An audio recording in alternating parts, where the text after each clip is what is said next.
بسم الله الرحمن الرحيم ألف لام ميم ذلك الكتاب لا ريب فيه هدى للمتقين الذين يؤمنون بالغيب ويقيمون الصلاة ومما رزقناهم ينفقون والذين يؤمنون بما أنزل إليك وما أنزل من قبلك وبالآخرة هم يوقنون أولئك على هدى من ربهم وأولئك هم المفلحون إن الذين كفروا سواء عليهم أأنذرتهم أم لم تنذرهم لا يؤمنون ختم الله على قلوبهم وعلى سمعهم وعلى أبصارهم غشاوة ولهم عذاب عظيم ومن الناس من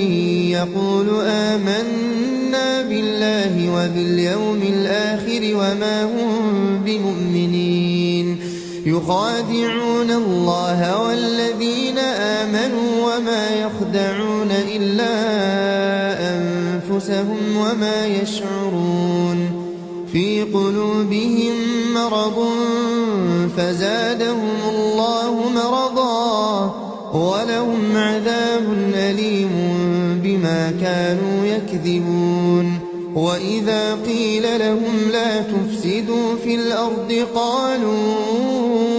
إنما نحن مصلحون ألا إنهم هم المفسدون ولكن لا يشعرون وإذا قيل لهم آمنوا كما آمن الناس قالوا أنؤمن كما آمن السفهاء ألا إنهم هم السفهاء ولكن لا يعلمون وإذا لقوا الذين آمنوا قالوا آمنا وإذا خلوا إلى شياطينهم قالوا إنا معكم إنما نحن مستهزئون الله يستهزئ بهم ويمدهم في طغيانهم يعمهون أولئك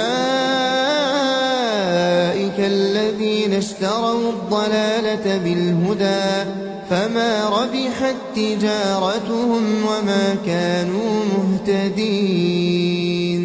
مثلهم كمثل الذي استوقد نارا فلما أضاءت ما حوله ذهب الله بنورهم وتركهم في ظلمات لا يبصرون